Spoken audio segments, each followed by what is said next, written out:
Greetings. Welcome to In Conversation with Trevor, brought to you by Heart and Soul Broadcasting Services. I go beyond the headlines and beyond the sensational.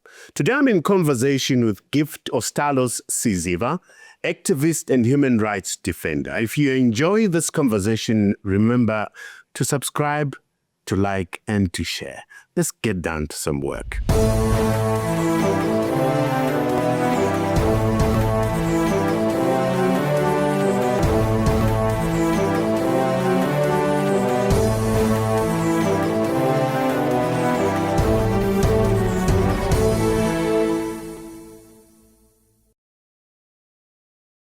The next thing I woke up in ZANU-PF headquarters, I'm taken downstairs into their torture chambers, I presume. I think that our biggest victory was to allow young people to see the need for them to contribute in the politics, fundamentally in 2018 and up to 2023. I think that my biggest regret in politics is to some extent, abandon the role of comradely love.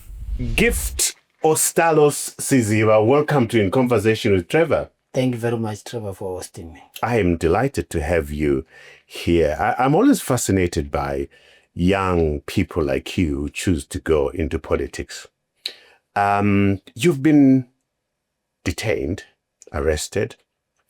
You've been abducted, actually arrested multiple times.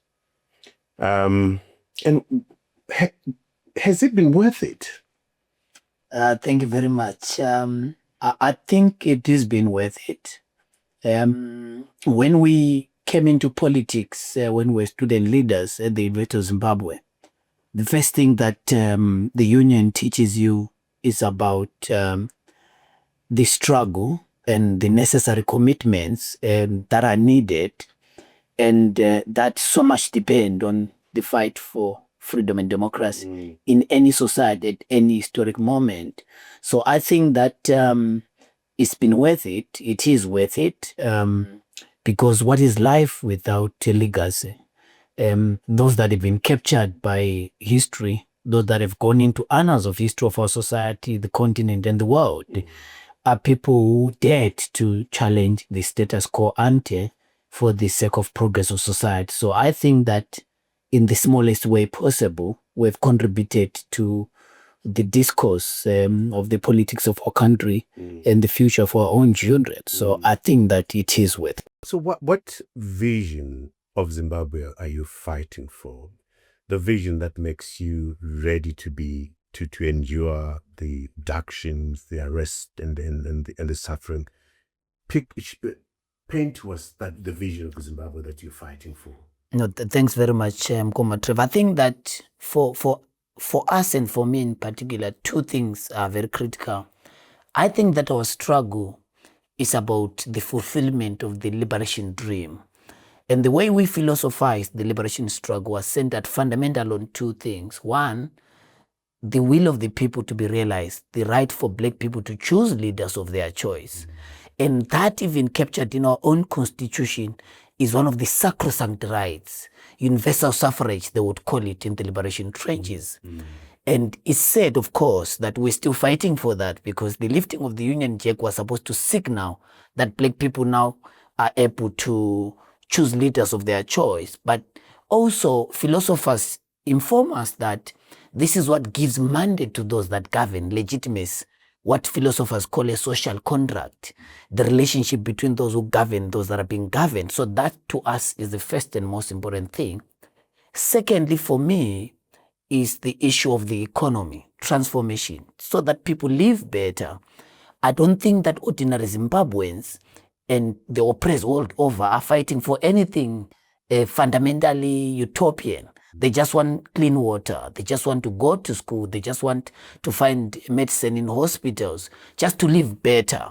So I think for us, that's the vision, that's the mission, that's the central strategic objective of the National Democratic Project, which we are part of, to make the lives of ordinary people better. And when we achieve that, of course, in terms of the proposition, in summary, that's a democratic developmental state. That's what some of us see being the future of this country, and as the only sustainable way for us to transform the lives of ordinary citizens. So it is the fulfillment of the liberation dream for it to mean something to an ordinary person, to a young person who was born after 1980, to the Gen Z, to the millennials, to the cuckoo generation. The liberation must mean something. It must not always be political rhetoric and the exhausted nationalist rhetoric. You said something about what made you get into politics, which was your experiences as you were growing up, seeing the suffering of people and so forth. Do you want to take us there in terms of how your upbringing formed the kind of politician that you've become, your experiences that moved you to get into politics?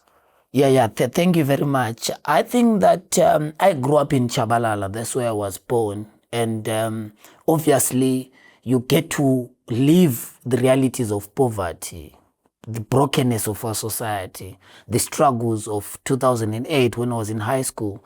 And of course, the struggles when we went to university. My own father, having worked for white people as a garden boy, coming from the countryside to come and work, and his 32 years experience in national foods, and getting nothing from NASA fundamentally caused problems because he lost his life because of the stress of the experience of pensions. You work for 32 years and then you get nothing. And this is 2008, 2009, there's hunger in the country and you can't afford tuition fee, you can't afford school uniforms, and you are subjected to this humiliation in an unequal society. I went to the university, fortunately, when I got the scholarship funded by Econet, Strive Masiwa. But the fact that I knew that there are people who don't have access to this privilege of getting your tuition fee funded, and I began to understand that the majority of students at the University of Zimbabwe couldn't afford tuition fee. And I understood that our struggles for academic freedom, for tuition fee, could not be disconnected from the political question. So I think that consciousness, that made me to understand. When I was growing up, I thought that maybe our family is unlucky. I felt that my father wasn't doing enough. I mean, I don't want anyone to go the life that I went through. I always tell this to my young brothers and nephews. Because we are in high school, Mkoma Trevor, in Glock High School. Your mother is coming with a public transport and others, parents are driving cars. And my mother goes to the Orthodox Christian Church, the Apostolic Faith Mission of Africa. So she's wearing the long dresses. You're in high school. And the Duke, and she's in the public transport, and others are eating bologna and strawberry dessert and Nando's. You have got a lunch tin of home-cooked meal.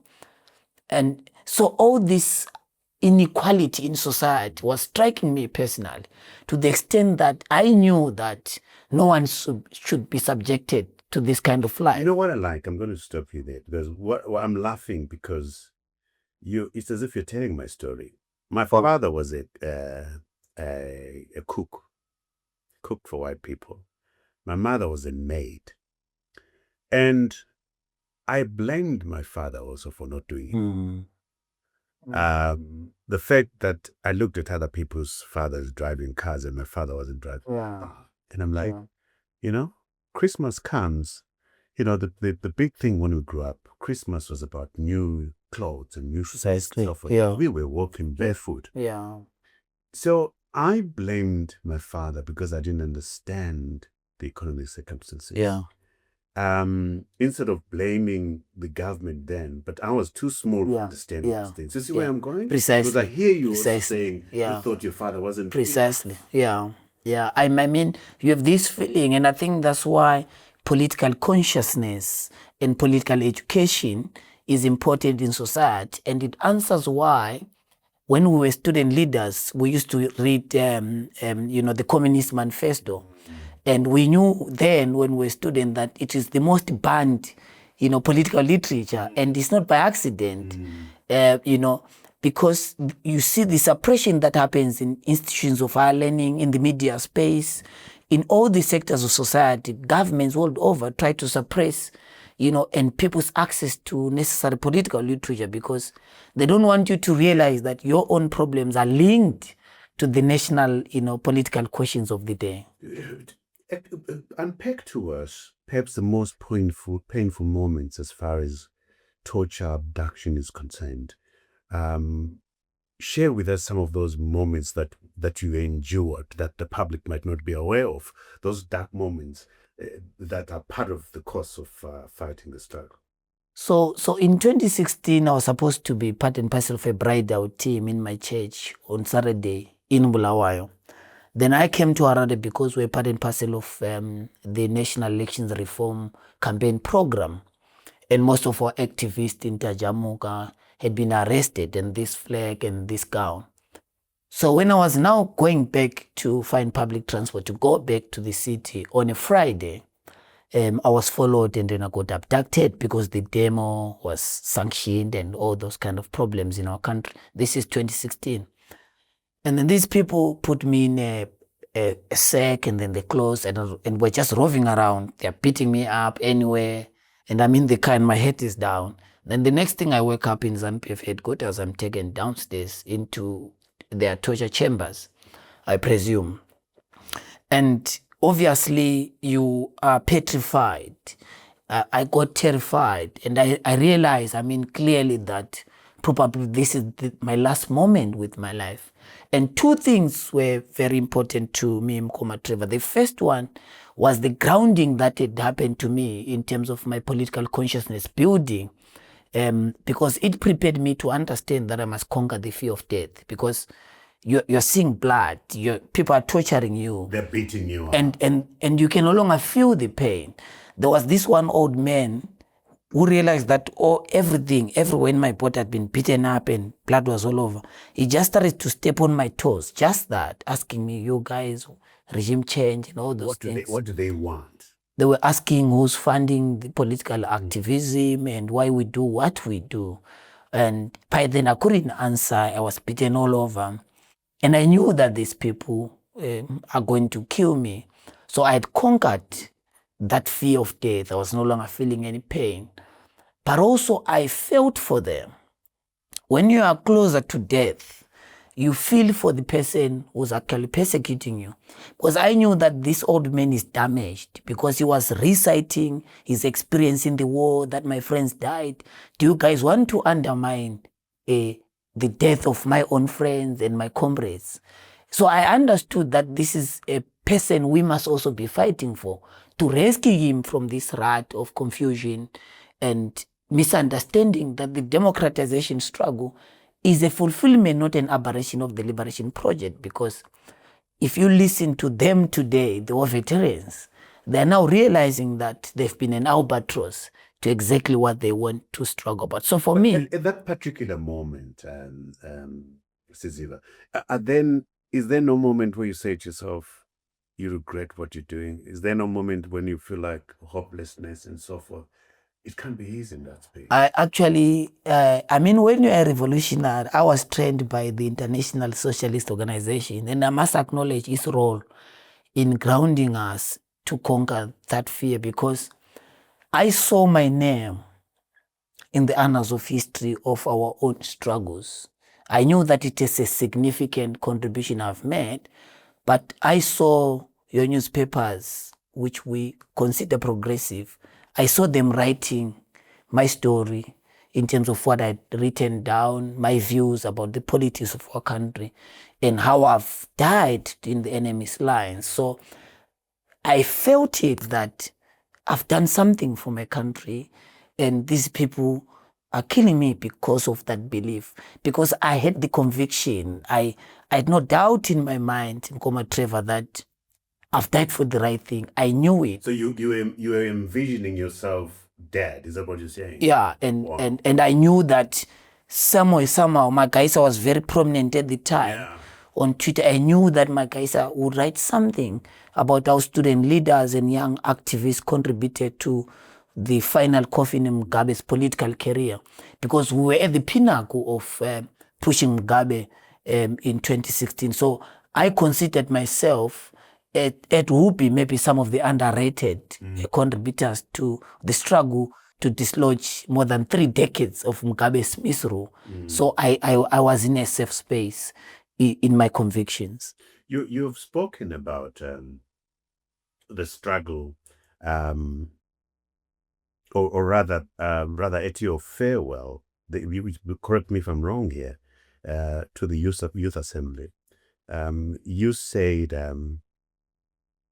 we've scored victories, losses, and survived challenges together, while remaining focused on the task at hand in transforming the country for change. What, in your view, have been the biggest victories so far that you have scored? I think that our biggest victory is to allow young people to participate in the politics of our country. When President Tsvangirai passed away, may he so rest in power, we were some of the people who were very publicly supporting the emergency of a generation of younger people, so that we motivate our colleagues in universities to understand that the fight has to go beyond bones and soup in colleges to the political questions of the day. So I think that our biggest victory was to allow young people to see the need for them to contribute in the politics. Fundamentally in 2018 and up to 2023, I think young people began to be interested in the politics of our country. The 2023 outcome showed that the coming in of younger people in parliament, in local government, I think to some extent we contributed to that, interest in young people to participate, because most people think that politics is dirty, it's for older people. So that intergenerational mix, that how do we harvest from your wisdom and knowledge in the trenches, Trevor, into the next generation. So instead of being 2 separate generations, how do we bring intergenerational conversation so that we take from what we have done as a generation and advance it forward and correct what has not been done correctly. So for me, I think that has been the biggest victory in terms of our contribution. And the losses? The losses, I think that our biggest loss is the current status quo. I think I must admit that. When you're admitting there, I'm going to stop you there, because I think that's we would want to really go there. The losses you put it is the current status quo. You must admit, and I stop you. I want to hear what you're going to admit on the other side. So at home, don't go away. Join us on the other side. One can't be a hero of 2 struggles. Those that lifted the Union Jack, Trevor, no matter how much they think they're best, they won't be key drivers of this economic transformation. It doesn't matter how much they try. Greetings. My name is Trevor Ncube, host of In Conversation with Trevor, Zimbabwe's most engaging conversational show. I go beyond the headlines and beyond the sensational. We've brought before your screens change makers from arts, business, and politics, and from the region. Please join our growing community of viewers. Subscribe, like, and share. Welcome back to our conversation with Gift Ostallos Siziba, activist and human rights defender. I must ask you before I forget, why Ostallos? I got this name when I was at the university, because of my love for political philosophy, and the Greek, particularly the Greek philosophers. So that's how I got that name, and I've carried it from that day to this day. So I was saying to you, quoting your own statement, that you've scored victories, losses, and survived challenges together. You focus on the task at hand in transforming the country for change. And I was asking you, what are these losses? And you were saying the losses amount to the current status quo. And you're going to admit something. What are you going to admit? Thank you very much. I think that the admission for me personally, as a generation, I think that we've not done so much to resolve the current status quo. It's a pity, what our people have been subjected to, and the silence in the body politic by our own generation, and we can't sublet our future into the hands of those that fought the liberation struggle, because I think that I'm convinced, Trevor, that every generation ought to fight its own struggles, as Fanon would say. And to a greater extent, we haven't fulfilled. We might have realized what our obligation is, that we have to take our struggle to the next level, but we haven't done so for different reasons. Maybe we've not been prepared enough, maybe we've not, because Lenin says to the extent that the masses, the ordinary people, are not engaged and informed, the leadership is to be blamed. So it's a powerful statement right there, because what you are saying, I sense a disjuncture between your powerful philosophical position, the Lenin's view about how the revolution ought to be prosecuted, and the fact that you're not connecting with the people. Young men from Chabalala, Pelandaba, you know how people are suffering. How is it that you've not been able to get the people along to understand that political education that you're talking about, where I was blaming my father, you are blaming your father. We ought to be much more cheaper than that. Why does that not happen? I think the first thing is the ligas of colonialism and the Mugabe era. The fact that regime lived on the basis of fear. For the past 40 years, the regime has managed to make Zimbabweans afraid. So people of my own generation are petrified. They don't think that the problems is political. So that's why people get inspiration from someone who has stolen from them. They find nothing wrong with that. People don't want to question. One of our leaders, James Chidagwa, the former MP of Mavuko, a friend of mine, was abducted in broad daylight in town. And people just, we can't participate. So this need that, and so the first thing is fear. That is the first problem. That is in our society. People are just afraid. The second thing is that our people are looking for a Messiah. Che Guevara says, I'm not a liberator. Liberators don't exist. The people liberate themselves. So the lack of urgency on ordinary people, but I'm focused more on younger people, because political urgency is driven by younger people. Where we are to blame is that we've not done sufficient political education and consciousness. Why? I think that no one really prepared our generation sufficiently, I would say, for the task at hand. And many people capitulate. You get arrested several times. There's no building up of the urgency from activists to the majority of our people in our own generation. So that makes it difficult, and the personal thought then goes to the personal. So when a few people can identify as activists and leaders, they're isolated. So the biggest equation we must answer is, how do we move from a cycle where the collective or the leaders are identified outside the people? So we can't remain where we are. We have to go back. Basically, I always write, going back to basics, building from below. So the going to your point about Zichebuvara, we're all liberated. Yes. The agency sits with each one of us. And what I'm going to posit to you and push back as much as possible is, we're not going to be given marks about our ability to describe the situation. We're going to be given marks about our ability to empower the citizens, give them agency, excite them out of their fear. Is that not where the opposition has failed? Being able to say, Trevor, yes, you are afraid, but are you aware of the benefits that you might get from liberating yourself from the fear? Why is it that in this crass, crippling poverty, the people are not moved by the opposition? Is the fear that overwhelming, is my theory? I think that for me, the way I philosophize the Zimbabwean question, the opposition has its role that it has to play.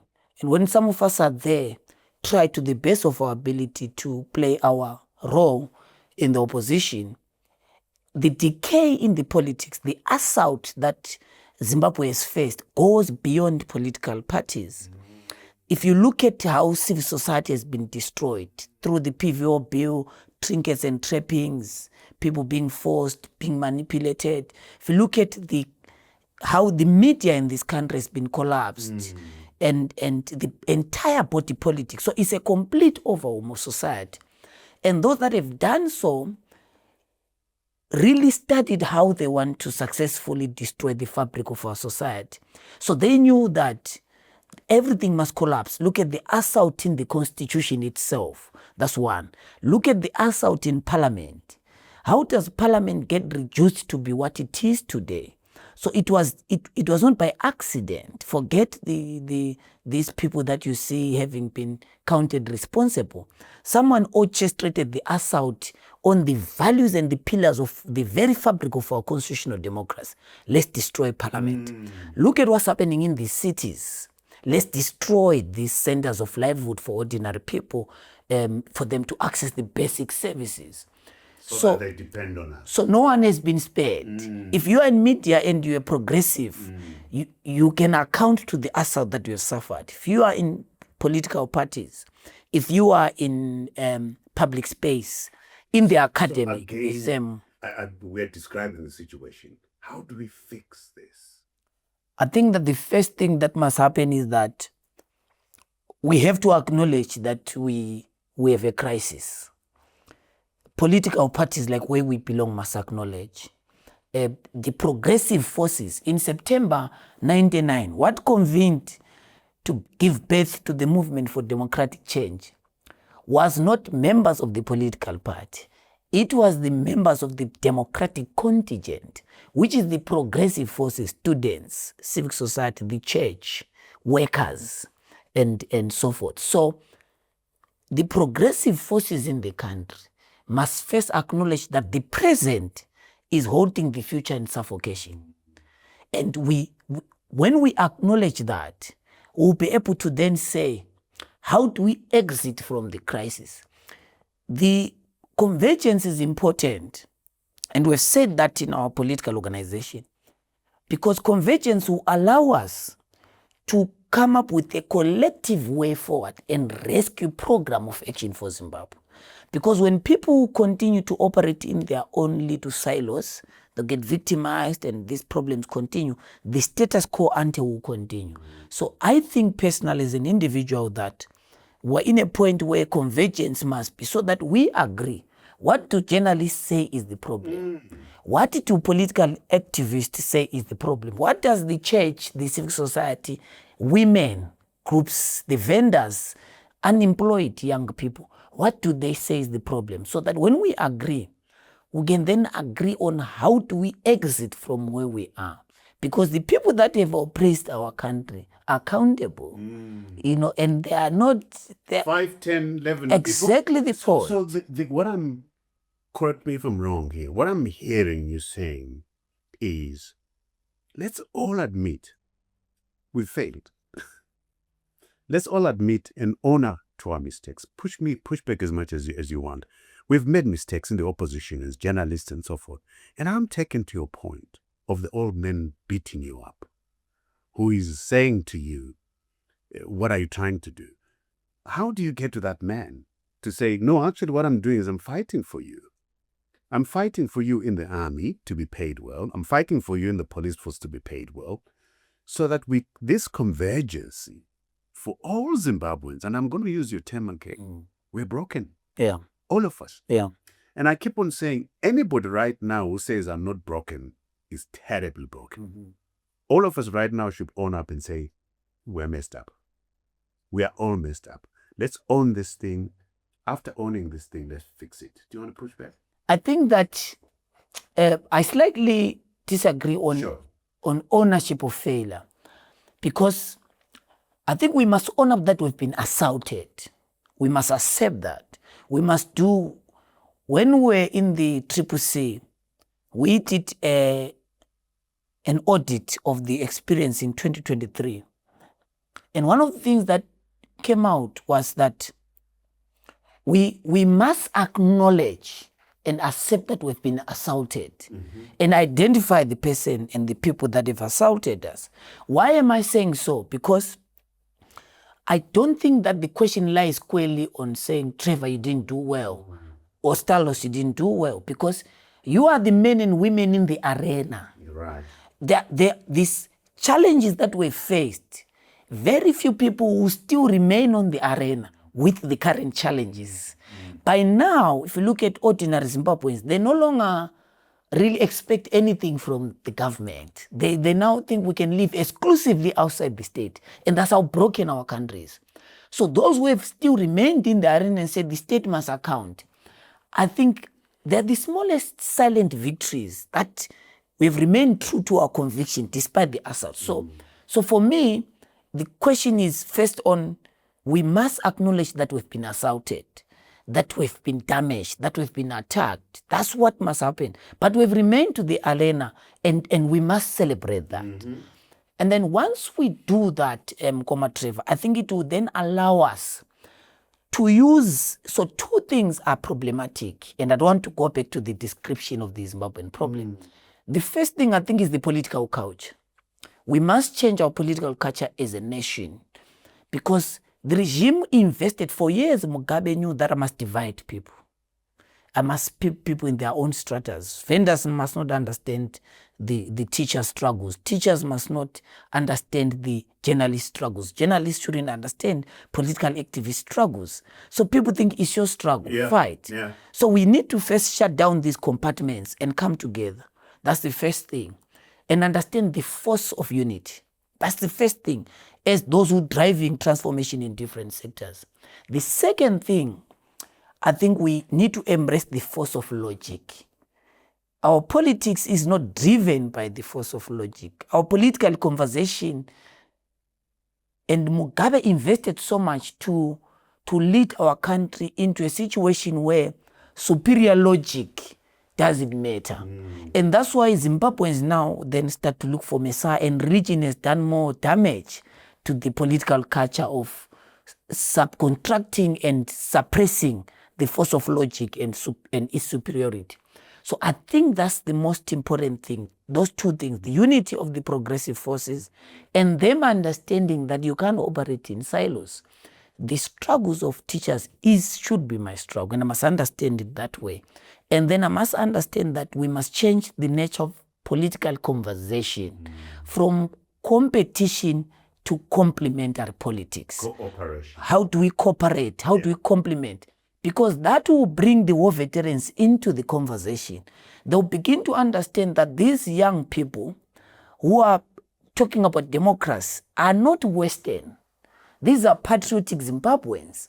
They have a generational, patriotic and ideological duty not to destroy, but to fulfill the unfinished business of the liberation struggle. Because one can't be a hero of two struggles. Those that lifted the Union Jack, Trevor, no matter how much they think they are best, they won't be key drivers of this economic transformation. It doesn't matter how much they try. Their generation is not going to transform the economy. The people who are going to transform this economy are the post-independence generation. They must acknowledge it. Those who are coming in, the post-independent generation, must acknowledge that their struggle is not disconnected to the ideas of the liberation project. They are there to fulfill it, But not they to will punish. not yield willingly. That's the thing. Of course, that is a question that the collective ought to answer now, to say, look, these people, for different reasons, some of them is obviously power, primitively accumulated wealth, and crimes that they committed. So that's why the conversation now, when we are going to go into the next political conversation for us in political parties, I think that my major contribution is going to be about dealing with the question of transition. Having skilled people to deal with power transfer in this country. ZANU-PF has never had a power transition mechanism since the liberation struggle. So the conversation must be there. How do we translate the collective will of the people into a democratic breakthrough. The question is not on voting. The question is not on the economy. The question is on transition. Skilled people, technical people who have an understanding what it will take to have Zimbabwe. Look at how they resolve their own internal contradictions in 2017. Internal transition in the ruling party. Look at how they intend to resolve the current transitional problem now. All efforts are seemingly failing, and look at what the conversation is leading to. And some of us are very cautious about that path because... Is it not, I'm going to hold you there, is that not also the same ailment within the opposition? The transitions have been broken briefly. Because yes, what you're outlining as far as ZANU-PF is concerned is 100% correct. They've never had a transition. But has there been transition mechanism within the opposition? I think there were. I think I would successfully argue as a political scientist that there have been successful transition in the democratic movement. Particularly the major transfer was from President Tsvangirai to President Chamisa. Though obviously there were lessons to learn from the process, right? Outside the will of the people, procedures and so forth. How do you ensure that you are within the confines of the spirit and latter of your own? But that's a small... But I think that when you look at the democratic movement, so I think that fundamentally to a greater extent, there has been. The biggest thing I think is for the democratic forces in this country is how do we manage contradictions. I want to take you to that point because you've said a number of things which I think are fundamentally important. The transition process, getting people that understand this, transfer of power. You're talking about convergence. You're talking about the progressive democratic forces coming together. What does that look like to you? Some of us are pushing for the NTA, which is a very ambitious project, National Transitional Authority. Because also again to a point that you've mentioned, I believe, and push back as much as you may, I don't believe that right now we do have a single political party or a single political player that can get us out of this. I want to go to your point about let's restore the agency to each one of us, each one of our organizations, and say we all need to come together to have a conversation about how broken we are and how we move ourselves from this. And some of us are positive that perhaps the best idea is an NTA. It might work. Maybe some people have bright ideas out there. What do you say to that? What's your pushback on that? I think that the idea of an NTA, we once, when we were in the CCC, after the election, we proposed that there is a problem with the election. The election has been manipulated. And we knew that the lack of legitimacy to those that are forcefully taking power, President Chamisa had won the election, but the Zimbabwe Electoral Commission, against every credible observer mission in the country, decided to announce the winner. We argued that this gives birth to the genesis of another vicious crisis in our country. But there's no political legitimacy. The people that have been voted for are not there. And then that crisis translates into performance legitimacy, the economy, social service, and the challenges we face today. And so we propose that there must be a transitional mechanism to take us back into a credible election. And we proposed it and we put it out there because we felt that Zimbabwe has to be rescued back into a process that will give those who govern a mandate. So there are fault lines with great respect to the proposition about the NTA in my own, and these are my personal view as a student. I think that the first fault line is that I think we should not put the cart before the horse. Even if we know that this is destination, process legitimacy is important. How do we get to that defined legitimacy? Because the intentions are the same. The intention is to rescue our country. So how do we bring, like I've identified, the progressive forces, the collective of our country into the table? I want to press you there. Answer that question. How do we do it? I think... You're 100% right. Process is important. But how do we do it? I think let's take lesson from the National People's Convention of 1999. I think people ought to look at what defines the social forces now. Who are these people? Where are the vendors? I'm going to stop you again. Very important question. The process. Let's not forget it. What's the process of getting us to a place that gives legitimacy, that allows a democratic process to take effect? The NTA might not be the destination, but what's the process of getting us to the promised land, perhaps? At home, don't go away. Join us on the other side as Gift responds to those issues. So see you on the other side. I think that Geza is, my personal view is that he is an expression of the crisis of the performance legitimacy facing the country. He is now expressing what all of us has been saying.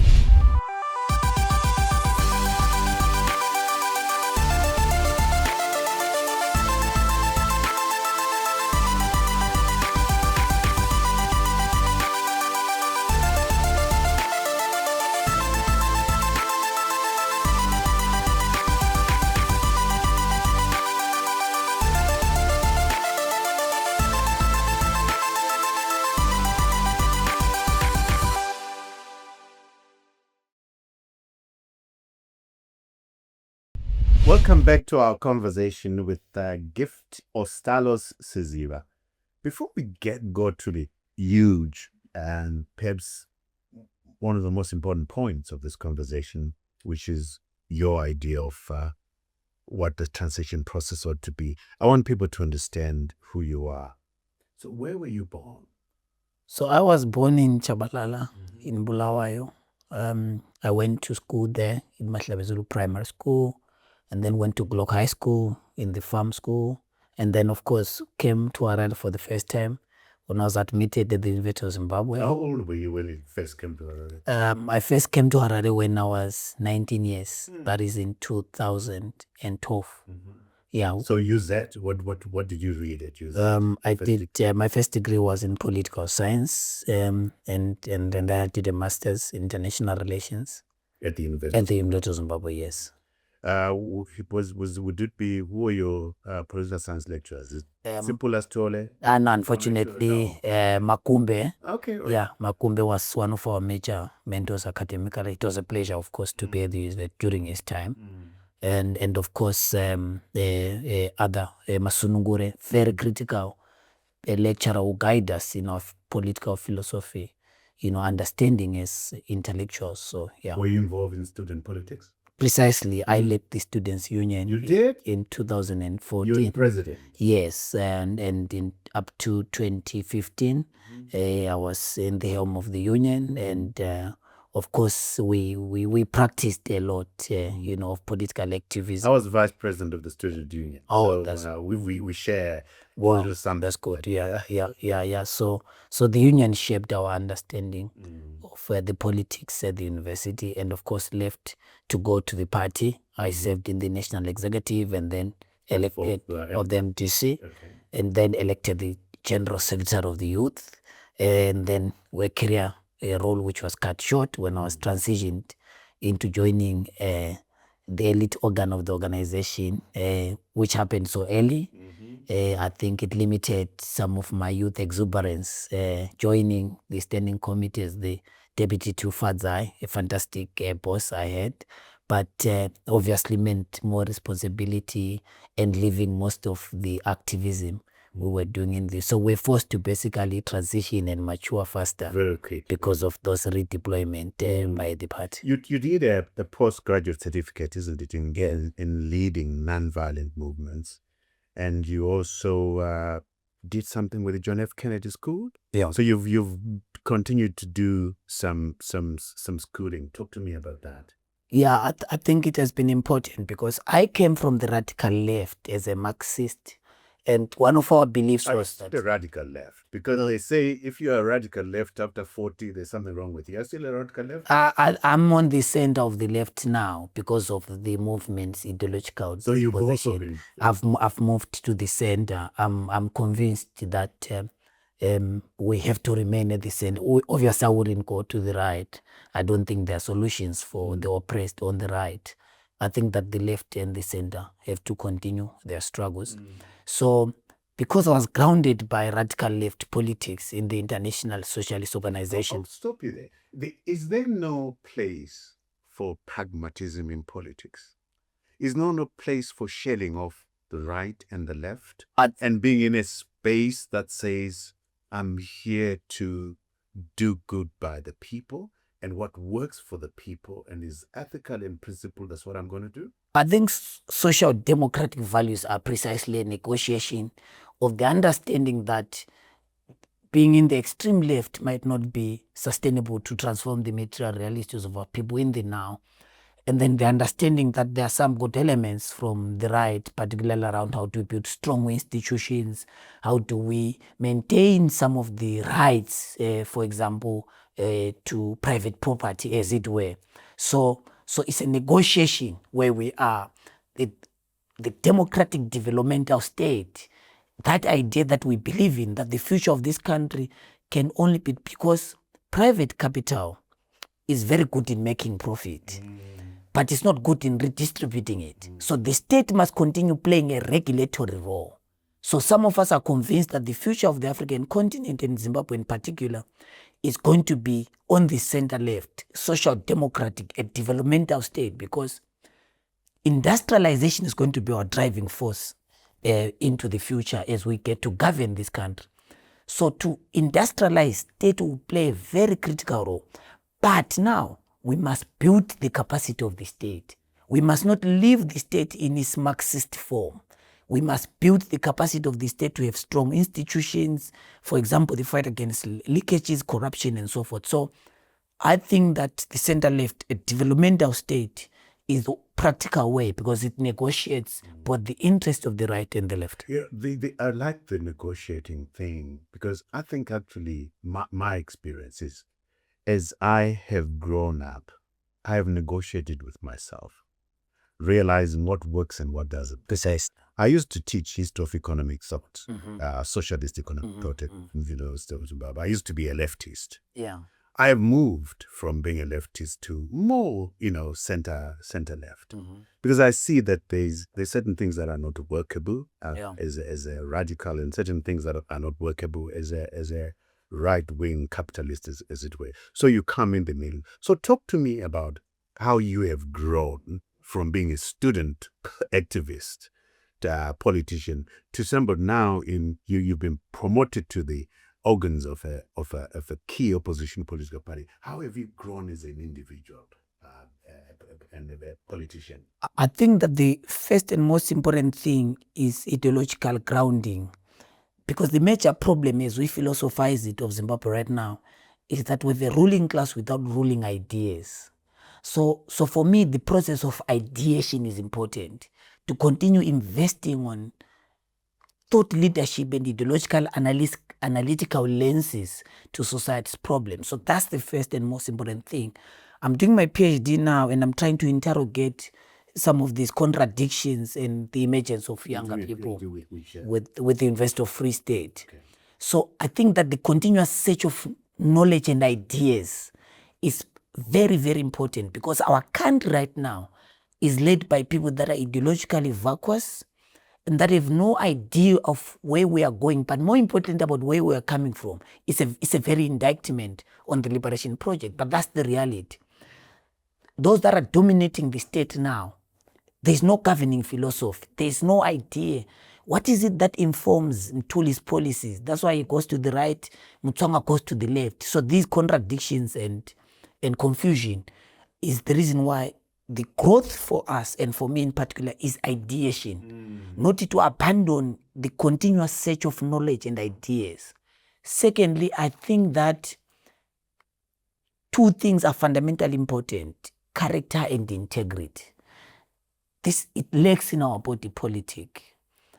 And I strive to the best of my abilities because President Chamisa once said to me, I don't expect you to be a saint because you're not Saint Ostallos. But do things that at least are within the moral fabric of our society. When people hit this, they must not be shocked. So I think that the moral fiber of those who decide to occupy public office is important. Integrity, character, humility, I think is important. So as you grow and transition, when we were youth, for example, I would pick up fights, direct political fight with those in the leadership of the movement for different issues, because you can easily be lobbied, hired to, to attack this one and this one because of some of the conversations in politics. So when you transition from that, I think you need to invest to understand that we need to have conversations. We need to use the force of logic. We should not criminalize people holding different views. So it goes back to these precious values that anyone needs when you're going into public office or you're doing anything to do with the public. To be humble, to have integrity, and to have character. And most importantly, honest. Very important.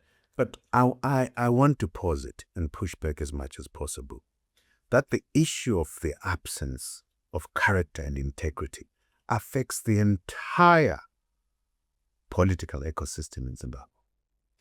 That the questions of lack of integrity and character applies to the ruling party. I mean, ZANU-PF is rotten, it's corrupt and everything else. Yeah. But the opposition has not emerged as leaders when it comes to integrity and character. Is that a fair assessment? Our argument and proposition, Trevor, having been in the trenches for the democratic alternative for 2 decades, we have said going forward, we need to build a credible alternative. Building a credible alternative means it's an acknowledgement that, so while these were assaulted, the party criminally taken over, our offices criminally and violently taken over by men and women military fatigue, it presents us with an opportunity to reset and to restart. We take what has worked from the past. What are the good things, our relations with the people, our ability to connect with the people, and the good things. But we also correct what has not worked, right? Whether we acknowledge it publicly or not, internally in our own organization, as we plan going into the future, we start from position of acknowledgement to say, we have agreed as a leadership collective that what we have to build going into the future is a credible alternative. It means that we will not need to convince you as a voter, particularly the middle class. Our vision and mission for some of us is that when we launch a political alternative going into the future, you don't need to be convinced by seeing us there. On your own, you must see that no, these issues that we raise, there's so many because we don't have time to go one-on-one on them. Even if we have not written public that we hate you, we have the list of all these things that Zimbabweans. Top 3? I think that first and foremost, I think people are saying, don't cut corners, let's have principled leaders. Zimbabweans have echoed that. Grassroots people are saying, let people go through, process for them to, for example, when we debate the deployment policy in parliament and in local authorities, I think people are fed up of these experiences of going into an election and then problems and stuff like that. Internally. I think that our people are convinced that we must ensure that there is proper and due process that produces people that are credible internally to represent the organization. We are not proud of the mess that we see in the cities as an example. So questions of quality and substance come into play, because if we deploy you into local government, you go there and support privatization of water. It's an indictment on us in our deployment policy. So that's one lesson that we've carried and understood, because the second one, I think that is obviously about how do we deal with internal contradictions, or our ability to manage contradictions in the organization going into the future. Very important. Yeah. I can't remember some of it, but I think that there is an alphabet of these things. And our raw data brought it to us as a leadership to say, going into the future, we have learned our lesson. But should you, I love that, but should you know, and I like the fact that you want to get to a point where people like you and people like myself look at you and say, okay, maybe they're changed. Is the starting point a transparent, candid admission? We made a mistake. We are sorry. We are part of causing this thing. Because the assault happened.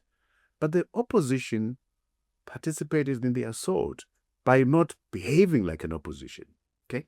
So I'm saying, should we not have you guys say, we are sorry we messed up? Because you can't come to me and say, we've had you, without apologizing, to say, we ignored what you were saying at some point. We are sorry. We've heard you. We've listened to you. These are the 14 things that you brought to us. So that I can see that, wow, because for me, leadership that apologizes is leadership that earns my trust. But a leadership that pretends they are perfect, they don't make mistakes, I worry about. What's your pushback? I think that we have publicly acknowledged and took responsibility for the things that we might count to have been our own inadequacies. So I think that those who look into us, we've looked ourselves in the mirror as the democratic opposition. And at times people, because of different orientations and belief and mistrust that happened over the years, people tend to selectively listen to the extent that maybe people will miss the antidotes of our acknowledgement. I will push back and say, you are trying to sell something to me. You can't blame me for not buying what you're selling. Of course, of course. So you got to keep on coming back to me and say, Trevor, we think you selectively had this. We're going to keep on repeating it until you get it. Don't you think that's what? Of course. I mean, it's a lesson for us, because we intend to win the hearts and minds, not of the people that have been supporting us, of the people that have fundamentally differed with us.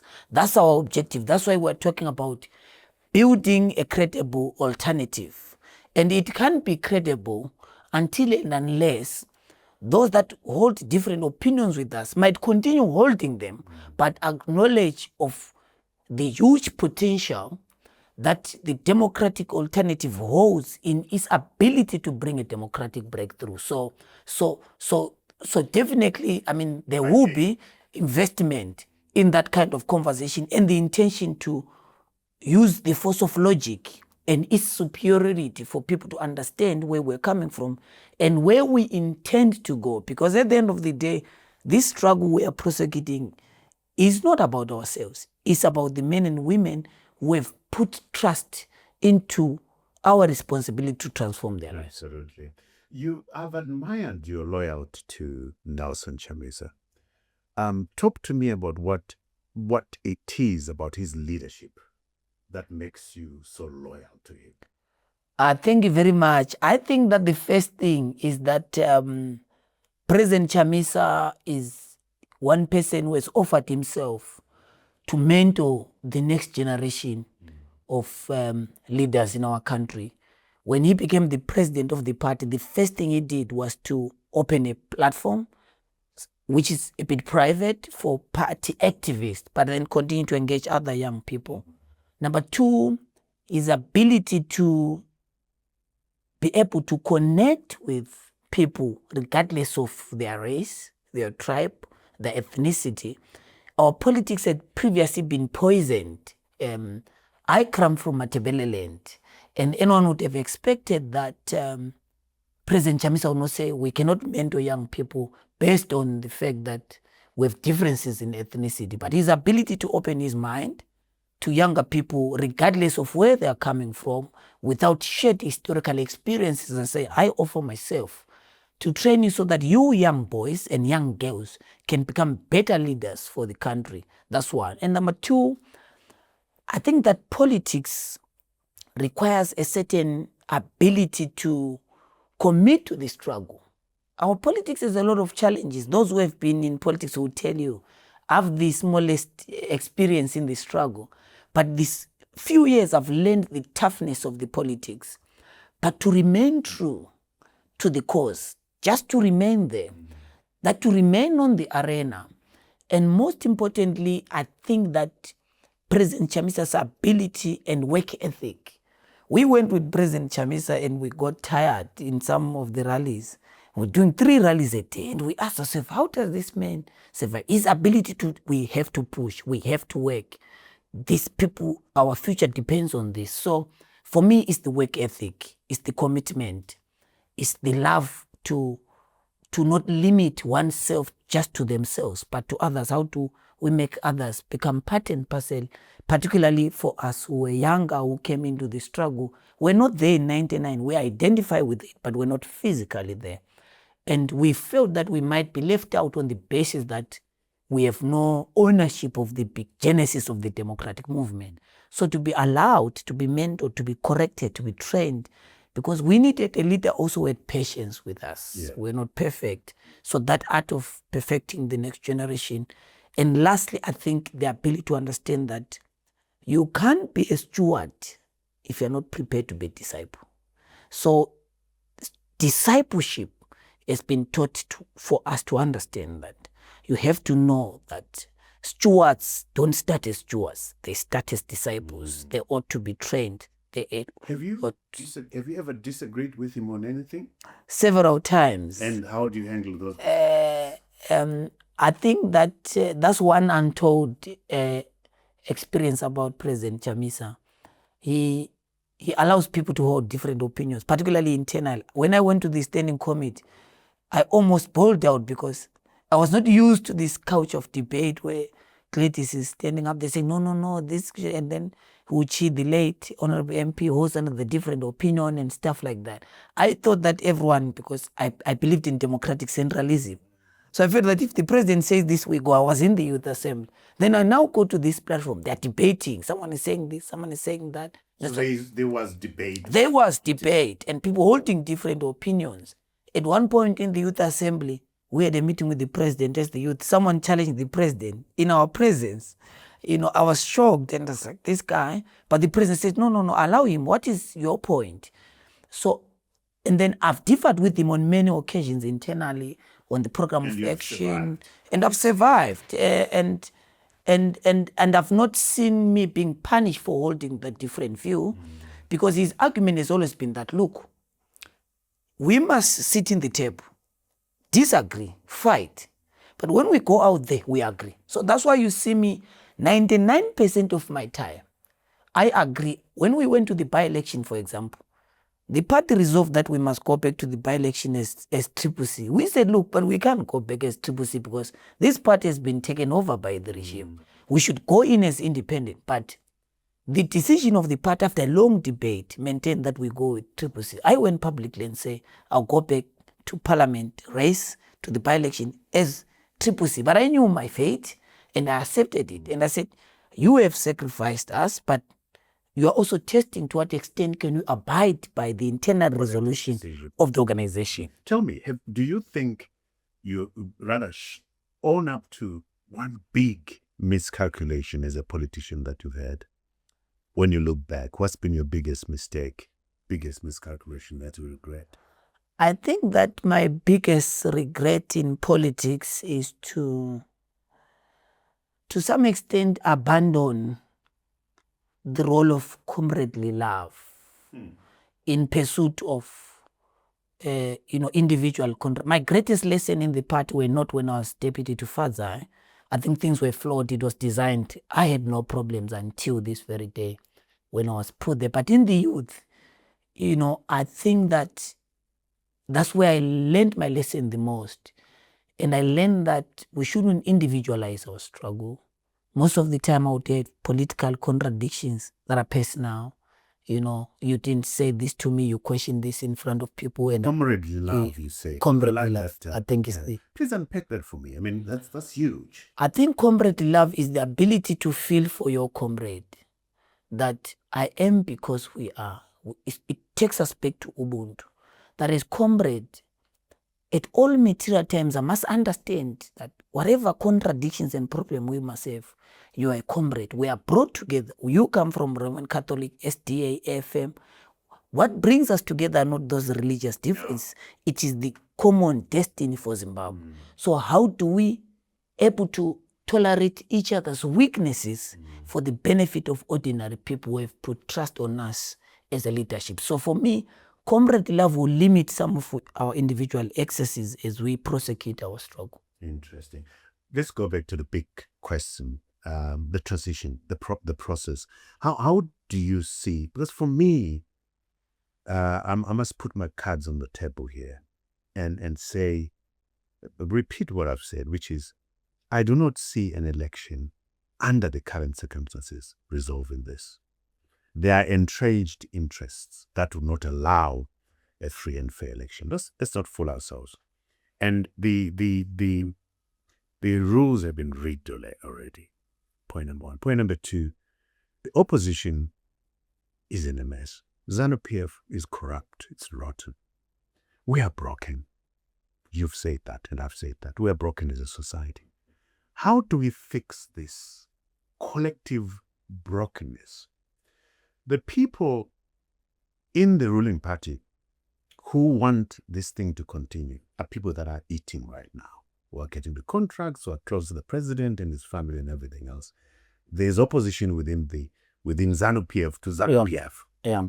But you and I must be interested in how do we, for your children, do you have children now? No. Okay. For your children and my grandchildren, what country are they going to inherit? And I believe if you love this country, that's what we ought to be invested in. How do you solve that issue? I think it's focusing on the process. I think that the first thing, let's take lesson from the 1990 convention, because it was the process that matters for me as I read it.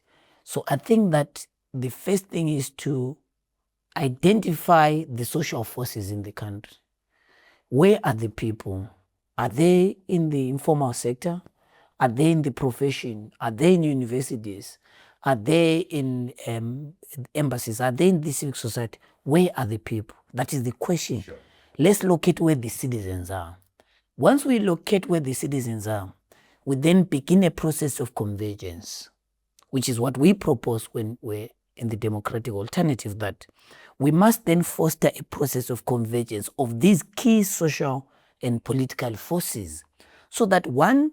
So how does this convergence look like? So in black and white... Describe it. What does it look like? In black and white, I think that... a conference? It can be a setup like a conference, probably convened, for example, maybe by the church or convened by the progressive, labor movements. It has been fractured now, but, there must be those who convene the conversation for Zimbabwe.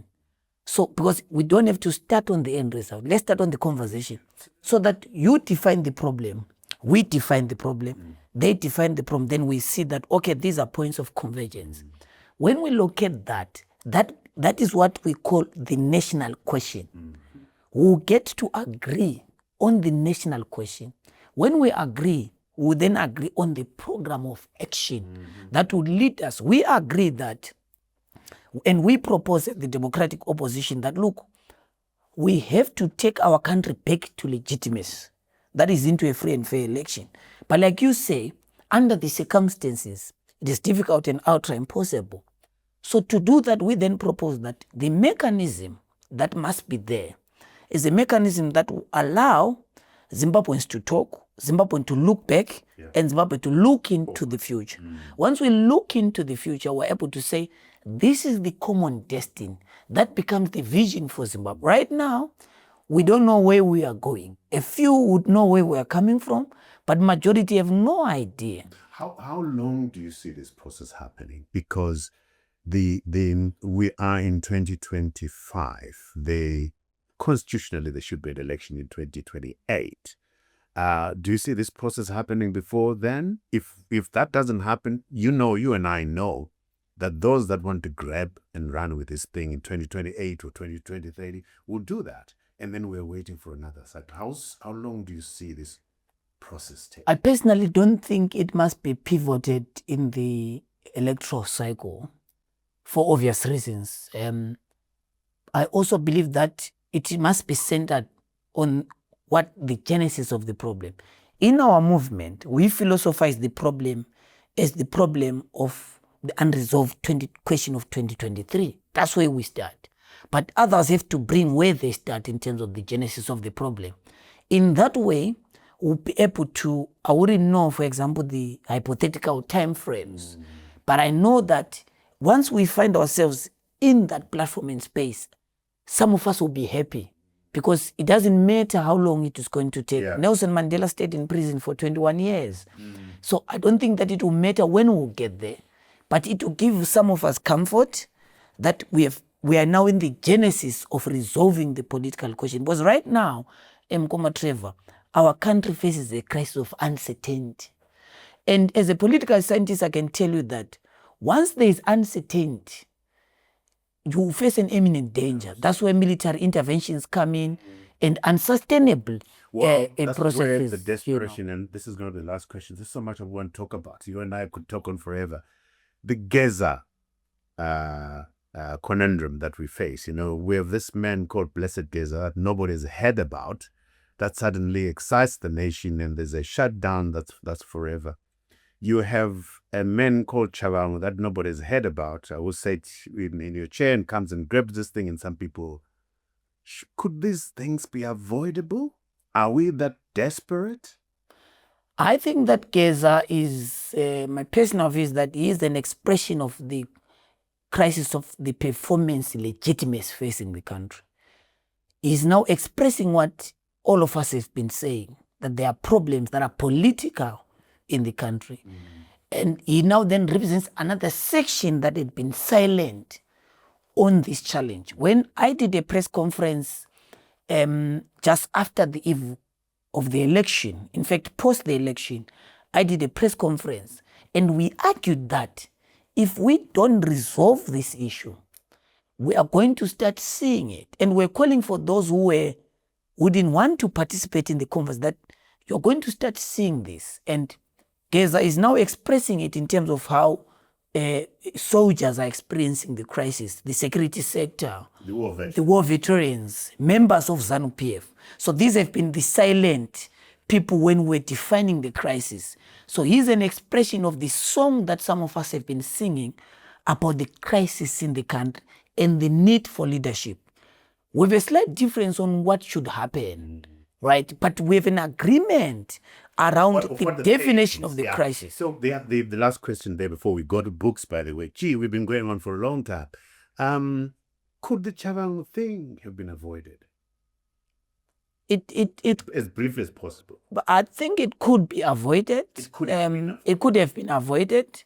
I wouldn't know how, because I was the man in the arena, and I can tell you that we knew when it came in that it is a continuation of our fight with the regime. So we never saw him as anything significant in the bigger fight, but we knew that he's being used because they've done that before. So history is our teacher on the Chabangu case, that they've done that to the MDC Alliance and they were doing it.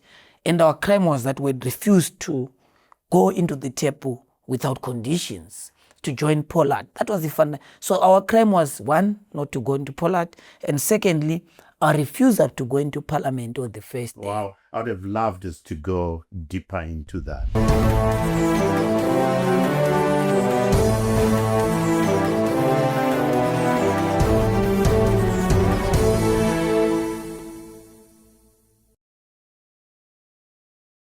So we're going to turn to books, if you don't mind. Of course. My first recommendation is there's a capitalist in me. Buffett, The Making of an American Capitalist. It's a beautiful book of how this one of the world's richest men created his world. Beautiful book that I recommend. I'm all these days for AI. This is a great book. I've recommended it before. Hacking Darwin, Genetic Engineering and the Future of Humanity. Great book. Again, this is a time for people like you in the opposition to understand what AI is, to open their policies about AI. We should have a minister of AI right now. I think somebody clearly understand what AI is. Politicians and business leaders. Bureaucrats. The other book, again, I've recommended this book before, but because I see the importance of technology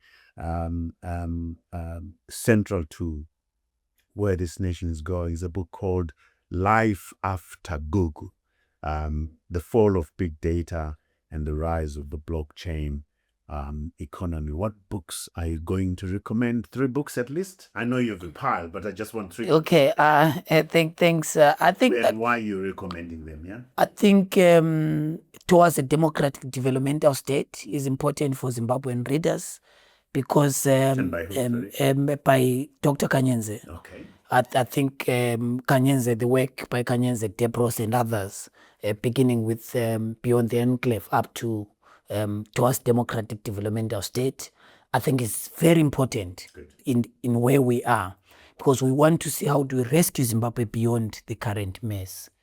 I think secondly, obviously, for people like you in business, I think you must look at the future of capitalism, because you get to understand why Paul Collier. Oh, yes, yes. I've got it in my lap. Yes, it's important because it unpacks the contradiction that capitalism face in the present moment and why some of us remain in the center left. So I think that because we're looking at the role of human beings in the institutions. I like the way he tells personal stories Exactly. that relate to healthcare, pensions and so forth, and using, illustrating how capitalism is broken. It's a great book. And then I think lastly, I think people must go back to what should be done by Lenin. I was rereading the book when I had a conversation with the students, and he raised very important thing about you know, the role of the intelligentsia in a revolution. He talks about the vanguard, and his argument is that why is that the intelligentsia must play a central role. So I think those of us who are very active in politics must go back to those basics and begin to understand, because he raises questions around the role of the intelligentsia, but also gives certain guidelines on how they should prosecute this struggle, because history repeats itself. So we are back and we must be able to get instructions from history. So My that's what I brother, did. thank you so much. Thank you very much. What a pleasure. You know, the young people like you, an asset to the country. Your courage.